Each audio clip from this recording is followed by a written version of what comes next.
Welcome to news అడ్డా.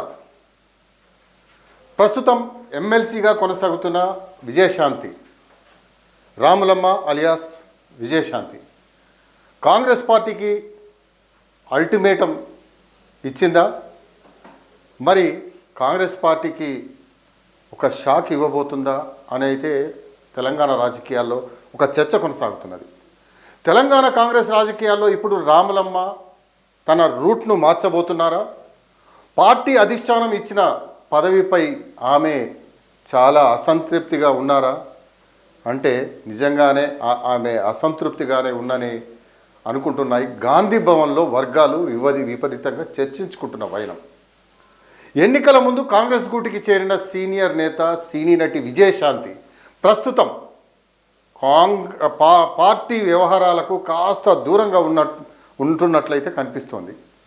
పదవులు ఉన్నా లేకపోయినా తనదైన శైలిలో దూకుడు ప్రదర్శించే విజయశాంతి ఇప్పుడు కాంగ్రెస్ తీరుపై కొంత అసహనంతో ఉన్నట్లు ప్రచారం అయితే కొనసాగుతున్నది. ఇటీవల ఆమె కాంగ్రెస్ పార్టీ అనూహ్యంగా ఎమ్మెల్సీ పదవిని కట్టబెట్టింది. అది అందరికీ తెలిసిన విషయమే.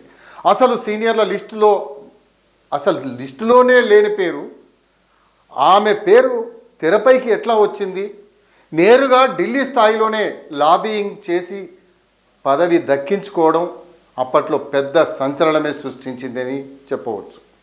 అయితే ఈ ఎమ్మెల్సీ పదవిపై రాములమ్మ అస్సలు సంతోషంగా లేరన్నది ఇన్సైడ్లో వినిపిస్తున్న టాక్. తన సీనియారిటీకి, తన ఇమేజ్కు కేవలం శాసన మండలి సభ్యురాలుగా ఉండటం సరిపోదని, తన అసలు రేంజ్ మంత్రి పదవి అని ఆమె భావిస్తున్నట్లుగా తెలుస్తుంది. ఈ అసంతృప్తి కారణంగానే విజయశాంతి పార్టీ అధికారిక కార్యక్రమాలకు పెద్దగా హాజరు కావడం లేదని తెలుస్తోంది. కేవలం శాసన మండలి సమావేశాలకు మాత్రమే వస్తూ, అది కూడా మొక్కుబడిగా ప్రశ్నలు వేసి వెళ్ళిపోతున్నారని పార్టీ నేతలు చర్చించుకుంటున్న వైనం. పైగా మొన్నటికి మొన్న ఏదైతే శాసన మండలి సమావేశాలు జరిగాయో ఆ సమావేశాల్లో సొంత ప్రభుత్వం పైనే ఆమె కొన్ని ఘాటు వ్యాఖ్యలు చేయడం చర్చనీయాంశంగా మారింది, వైరల్గా మారినాయి. అంటే దీన్ని బట్టి చూస్తే పరోక్షంగా తన అక్కసును వెళ్ళగక్కడం కాంగ్రెస్ పార్టీ శ్రేణులను అయితే విస్మయానికి గురి చేసిందని చెప్పవచ్చు. అంటే ఈ పరిణామాలను చూస్తుంటే రాములమ్మ కాంగ్రెస్కు ఏదో ఒక గట్టి అల్టిమేటం ఇవ్వబోతున్నారా అనే అనుమానాలు అయితే వ్యక్తమవుతున్నాయి. అంటే తెలంగాణ రాష్ట్రంలో త్వరలోనే మంత్రివర్గ విస్తరణ ఉంటుందనే ప్రచారం కొనసాగుతున్న నేపథ్యంలో విజయశాంతి తన ప్రయత్నాలను ముమ్మరం చేశారు. నిజంగానే ముమ్మరం చేశారు. అంటే ఢిల్లీ స్థాయిలో లాబియింగ్ చేస్తున్నట్లుగా సమాచారం.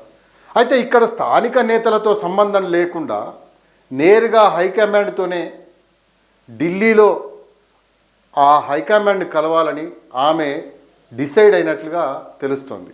ఇప్పటికే మంత్రి పదవుల కోసం పలువురు ఎమ్మెల్యేలు రాహుల్ గాంధీ చుట్టూ, ఇటు సీనియర్ అగ్రనేతల చుట్టూ ప్రదక్షిణలు చేస్తున్న పరిస్థితి ఒకవైపు ఉంటే, రాములమ్మ మాత్రం ఒక పక్కా ప్లాన్ తోటి హస్తిన బాట పడుతున్నట్టు ఒక టాక్ వినిపిస్తుంది. తనకు కనుక మంత్రి పదవి ఇస్తే పార్టీ బలోపేతానికి, ప్రభుత్వ మైలేజ్కు ఎలాంటి వ్యూహాలతో ముందుకు వెళ్తానో వివరించడానికైతే విజయశాంతి ఒక ప్రత్యేక బ్లూ ప్రింట్ కూడా సిద్ధం చేసుకున్నట్లు సమాచారం కొనసాగుతున్నది. అంటే గతంలో ఎవరు ఊహించని విధంగా ఎమ్మెల్సీ పదవిని సొంతం చేసుకున్న విజయశాంతి అదే జోస్తో ఇప్పుడు మంత్రి పదవిని కూడా సాధించుకుంటే నిజంగా ఆశ్చర్యపోవాల్సిన అవసరమే ఉండదని సొంత పార్టీ నేతలే చర్చించుకుంటున్న పరిస్థితి. మరి ఢిల్లీ పెద్దలు రాములమ్మ డిమాండ్కు తలగ్గుతారా, లేదా మంత్రి పదవిని కట్టబెట్టి సంతృప్తిపరుస్తారా అనేది రానున్న రోజుల్లో మనం వేచి చూడాల్సిన అవసరం అయితే ఉంది.